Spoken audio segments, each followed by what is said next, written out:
Anybody can attain mukti. Just like anybody with a mouth can drink water, anybody with a body can attain mukti. Anybody. एक तो होती है जीवन मुक्ति, एक होता है मोक्ष जो मृत्यु के बाद है। कर्म नहीं मनुष्य को वापस लाते पृथ्वी पर, इच्छा लाती है। जो अंत काल में जिसके मन में कोई इच्छा नहीं है वो वापस नहीं आएगा। इच्छा is your only reference point that drags you back. कर्म नहीं तो फिर तो कभी कर्म खत्म ही ना हो, कभी कर्मों का पेड़ फल देने से रुके ही ना। उस भूमि को सूखा करने के लिए जो है इच्छा, डिजायर, जब मनुष्य मर रहा होता है उसको अपने घर परिवार याद आ रहा है, उसको सामान याद आ रहा है, दुकान मकान याद आ रहा है। अगर नहीं आएगा तो फ्री। तो क्ष जो शब्द है संस्कृत में, अक्षर है शब्द नहीं, इसका अर्थ है क्षय अर्थात नाश, एलिमिनेशन। और मोह अर्थात मोह, अटैचमेंट। मोह का क्षय ही मोक्ष है। Complete eradication of attachment is मोक्ष।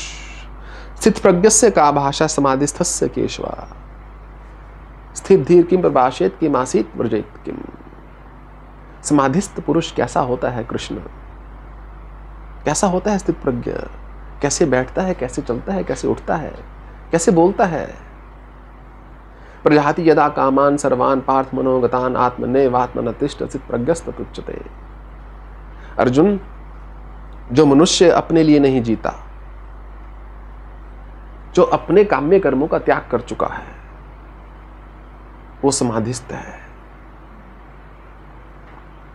ज्ञान विज्ञान तृप्त आत्मा कूटस्थो विजितेंद्रिय। जो तृप्त है, संतुष्ट है, चारों ओर से कुछ नहीं उसको और चाहिए, वही योगी है।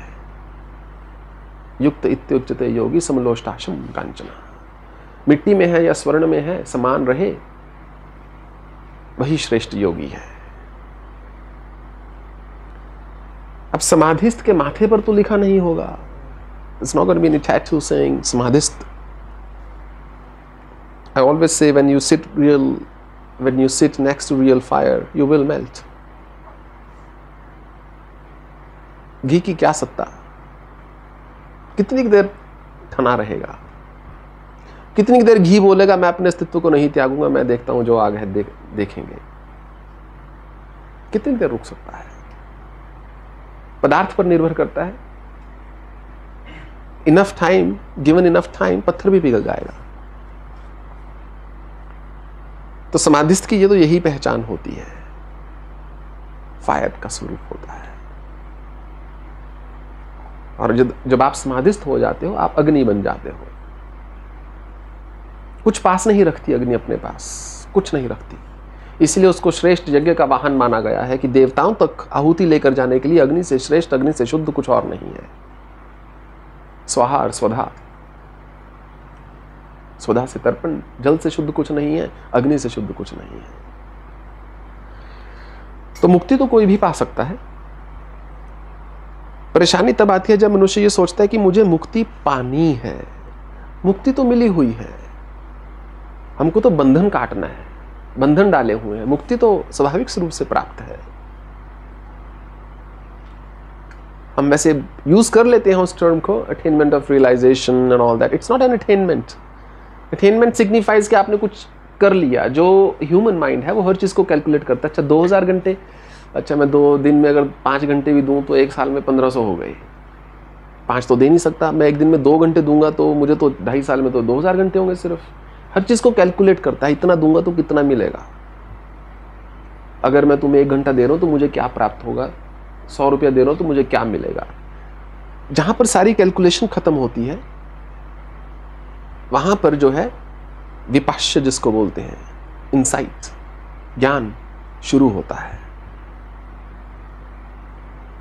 यहां पर समस्त वेद जो खत्म हो जाते हैं। त्रैगुण्य विषय वेदा निस्त्रगुण्य भवर्जुना निर्द्वंदो नित्य सत्वस्थो निर्योग क्षेम आत्मवान। ऊपर उठ अर्जुन, वेदों से भी ऊपर उठ जा, परे हो जा इनसे,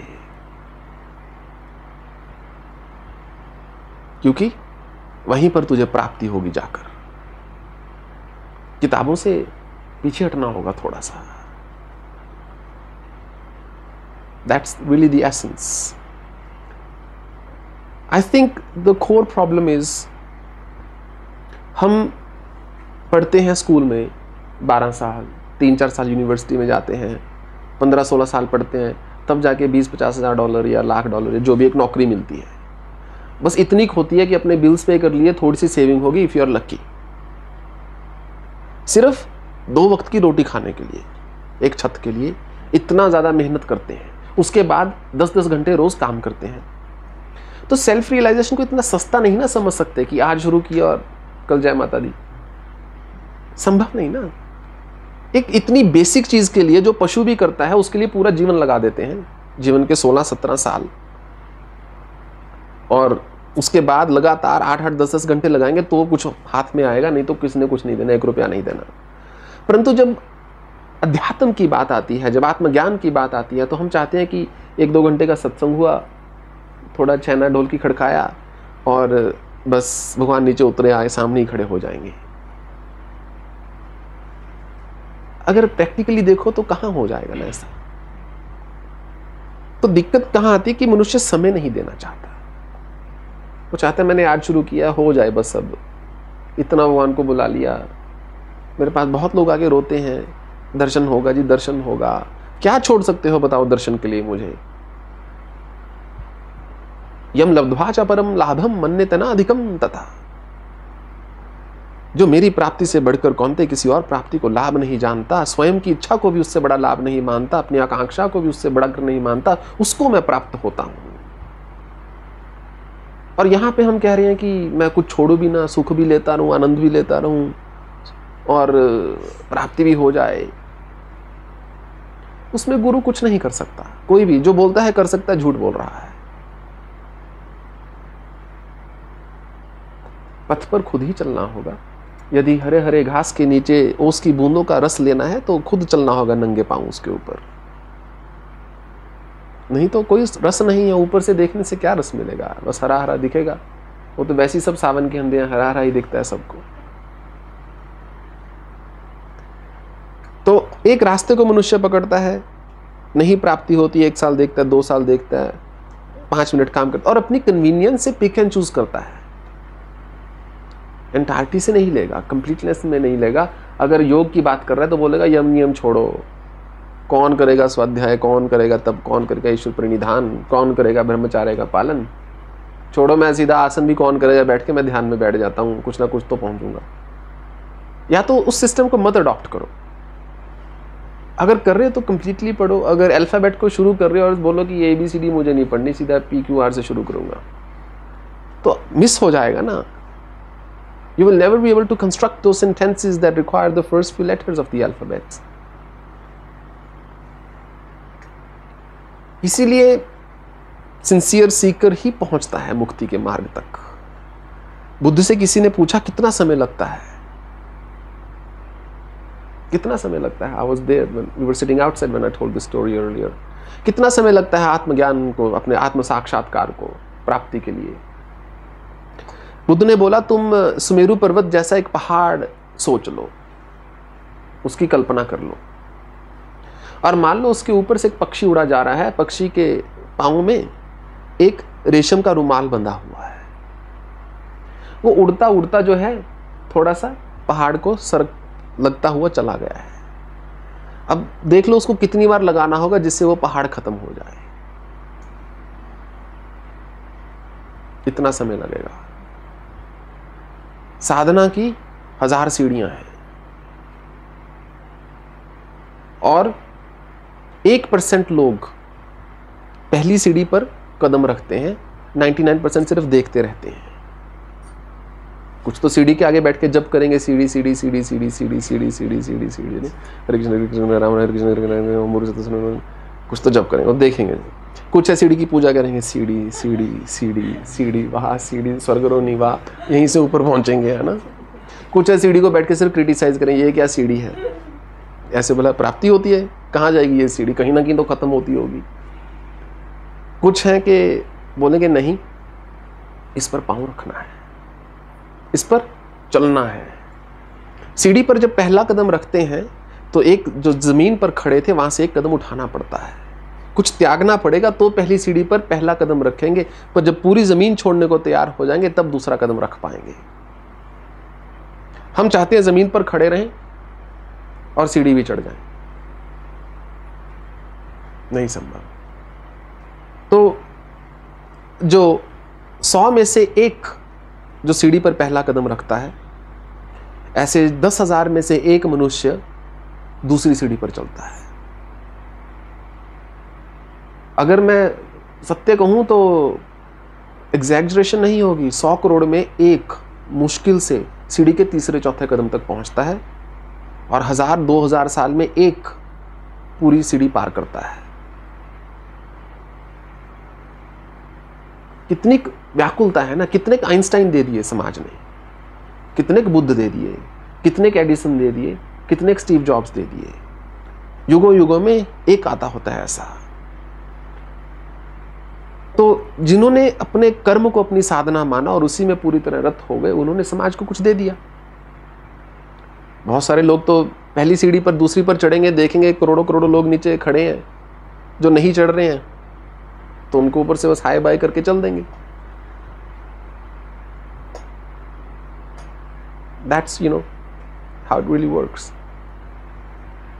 There are always people who misinterpret the meaning of the scriptures.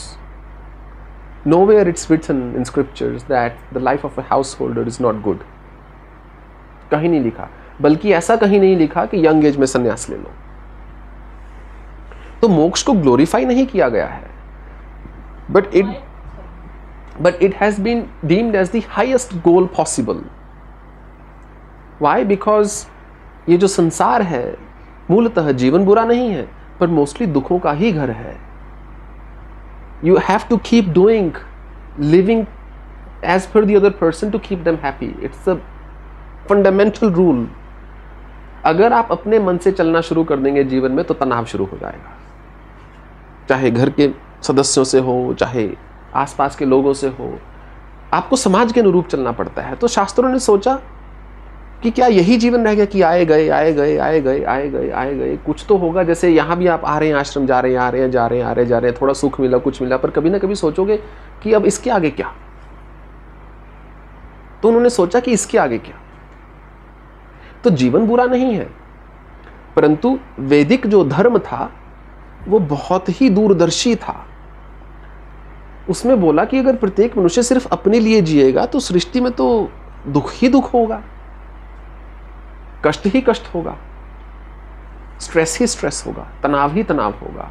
तो उन्होंने बोला मनुष्य को समाज के प्रति अग्रसर होना चाहिए, वही मुक्ति है। जो काम मैं अपने लिए नहीं किसी और के लिए कर रहा हूं वह मोक्ष भाव में कर रहा हूं। अपने लिए तो सब जीते हैं, जो अपने लिए जीता है उसकी एक बड़ी बेसिक पहचान होती है। कैसे पता चले ना, समाज के लिए तो बहुत लोग कार्य करते हैं, परंतु उस कार्य में बहुत बार तो सिर्फ उनकी ईगो होती है। देखो मैं क्या कर रहा हूं, मैं चेयरमैन हूं, या मैं डायरेक्टर हूं, या मैं फला कर रही हूं, ये कर रहा हूं, वो कर रहा हूं, आई एम द बॉस।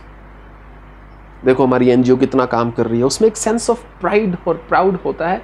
ये नहीं होता कि ग्राउंड पे जाके खुद करना है कि सच में किसी भूखे को भोजन दिया, बाद में ऑर्गेनाइजेशन बन जाती है बस। तो फिर वो एक अहंकार बन के रह जाता है। तो जो मनुष्य अपने लिए जीता है, जिसको मैं मुझे ये चाहिए, मेरी इच्छा, मेरा सुख, मेरी खुशी, मेरी सुविधा, सब कुछ मैं, सारा संसार मेरे आसपास घूमे, उसकी एक बेसिक पहचान होती है, मूल। वो हमेशा रेस्टलेस रहेगा। जो अपने लिए जीता है वो हमेशा बेचैन रहेगा, वो चैन से नहीं बैठ सकता व्यक्ति। प्रकृति ही उसको बैठने नहीं देगी चैन से। जो अपने लिए जीता है वो हमेशा बेचैन रहेगा, और जो अपने लिए जीता है वो हमेशा दुखी रहेगा। उसको इतनी इतनी बात का दुख लगेगा, नॉट आउट ऑफ सेंसिटिविटी। अच्छे लोग सेंसिटिव होते हैं, out of anger and ego. जो जितना अधिक दूसरों के लिए जिएगा वो उतना विशाल हो जाता है। सब साधना की बात छोड़ो, सब मुक्ति, सब किताबों की बात छोड़ो, आप दूसरों के लिए जीना शुरू करो, जो केवल आपके परिवार से ना हो, जिनका रक्त का संबंध ना हो। प्रकृति आपकी हर इच्छा पूरी करेगी। Nature will give you everything you can possibly even imagine, because you are of prime interest to nature at that time. प्रकृति का आप में बहुत अधिक आप में रुचि है उस समय प्रकृति की, क्योंकि आप सृष्टि को आगे चलने में सहायता कर रहे हो। जो भी चीज सृष्टि को आगे चलने में सहायता करती है, प्रकृति उसको बचा कर रखती है। आपको पहले सामर्थ्य देगी, फिर आपसे काम लेगी। जितने भी श्रेष्ठ हुए हैं किसी भी फील्ड में इस विश्व में, वो कभी आराम से नहीं बैठ पाए। दलाई लामा, मैं उनका बहुत आदर करता हूं, बहुत ही सरल प्रवृत्ति के श्रेष्ठ संत हैं। इतनी आयु हो गई है, मेरे ख्याल 24 वर्ष के थे, पता नहीं, I think was 24 in 1959 when he came from Tibet to India। एक दूसरे मंक का वो कपड़ा डाल के, क्योंकि ऊपर से चाइनीज प्लेन्स ऐसे गुजर रहे थे, उनको ढूंढ रहे थे। He was the head। और आज तक he's been constantly just going around spreading message of peace and Buddhism। अभी भी आराम नहीं है। तो जिसको सामर्थ्य देती है प्रकृति, उससे काम जरूर लेगी, और सामर्थ्य उसी को देगी जिसको वो देखती है कि ये दूसरे के लिए यूज करेगा, केवल अपने लिए नहीं। जो अपने लिए जीता है वो अशांत रहेगा, पक्का। मैं नहीं ऐसा मानता कि इतने बर्थ लेने पड़ते हैं उसके बाद मुक्ति होती है। 8.4 मिलियन स्पीशीज बताई गई हैं, 84 लाख योनियां बताई गई हैं, परंतु मैं ऐसा मानता हूं कि मनुष्यों में ही 84 लाख प्रकार के मनुष्य होते हैं। 84 lakhs टाइप्स ऑफ कॉन्शियसनेस। कुछ लोग बहुत कोमल हृदय के होते हैं, गाय की तरह जीवन को जीते हैं। कुछ लोग भेड़िए की तरह जीवन को जीते हैं, कुछ लोग शेर की तरह पंजा मारते हैं। हर एक की चेतना अलग अलग स्तर की है। तो जितनी उच्च स्तर का होगा वो उतना ही ज्यादा इवॉल्व होगा, उतना ही ज्यादा किसी दूसरे के दुख को, किसी दूसरे के सुख को महसूस कर पाएगा। जो प्रतिदिन आकर अपनी पत्नी पर हाथ उठा सके, that person can not be a human being. जो ये नहीं देख रहा, जो किसी भूखे को देखकर व्याकुल ना हो कि मैं इसको कुछ दे दूं खाने को, किसी को दुख को देखकर रो ना सके, वो उतना ही उसका जो मनुष्यता का स्तर है नीचे नीचे उतरता चला जाता है। दिव्यता, मनुष्यता, पशुता। पशु केवल अपने लिए जीता है, इसलिए मतलब वो जीवन बुरा नहीं है, परंतु उसको पशु के जीवन के साथ उसकी तुलना की गई है कि यदि आपने किसी और के लिए कुछ किया ही नहीं तो पृथ्वी पर क्या करने आए थे? What for? यदि प्यासे को पानी पिलाया नहीं, बाद अमृत पिलाने से क्या फायदा? चाहे कृष्ण हुए, चाहे बुद्ध हुए, चाहे महावीर हुए, कोई भी संत हुए, कोई भी हुए, दूसरों के लिए जिए, इसीलिए तो समाज को कुछ देकर गए। किसने मुझसे पूछा था शायद कनाडा में कि बुद्ध घर छोड़ के चले गए, महावीर ने भी अपने परिवार को त्याग दिया, जीसस को सूली पे चढ़ा दिया, इससे समाज को क्या लाभ हुआ? बुद्ध के घर छोड़ने से मतलब उन्होंने ये कहा था कि बुद्ध के घर छोड़ने से बुद्ध का ही हुआ, बुद्ध को ही प्राप्ति हुई। क्या ये उचित है? हमने बोला प्राप्ति तो हुई, उनके परिवार को कष्ट भी हुआ, परंतु उसके कारण आज पृथ्वी पर 50 करोड़ लोग जो हैं इंस्पिरेशन ले रहे हैं, प्रेरणा ले रहे हैं बुद्ध से। जब दुखी होते हैं तो उनको कहीं ना कहीं सुख मिलता है। So there is no real work possible without sacrifice. बलिदान के बिना तो कुछ भी नहीं। परसों ही हम किसी से बोल रहे थे, संत न छोड़े संतति, संत न छोड़े संतति, जो कछु हो ही संग। संत कभी भी अपनी संतति का त्याग नहीं करता जो अच्छा संत होता है, चाहे साथ में कुछ क्यों ना घटित हो। संत न छोड़े संतति, जो कछु हो ही संग, चंदन विष व्यापे नहीं, लिपटे रहे भुजंग। चंदन के पेड़ के पर जो भुजंग हैं, सांप लिपटे रहते हैं, परंतु चंदन के पेड़ में विष नहीं चला जाता। यदि चला गया तो वो चंदन का पेड़ नहीं। किसी ने हमको कटु वचन बोल दिया, हम उनको वापस प्रहार कर दें तो काहे के संत हुए, है कि नहीं? बढ़ाई तो इसी में है कि बैठे हैं, जो करना है कर दो। जब आप इस भाव में हो जाते हैं ना, तो किसी की भी गलती आपसे बड़ी नहीं हो सकती। फिर आप एक अलग स्तर पर जीते हैं, एक अलग स्तर पर कार्यरत होते हैं। बस सिर्फ मेहनत तो देखो होती है, संघर्ष नहीं रहता जीवन में किसी भी चीज का। आप जो भी सोचोगे वो होकर, घटित होकर रहे।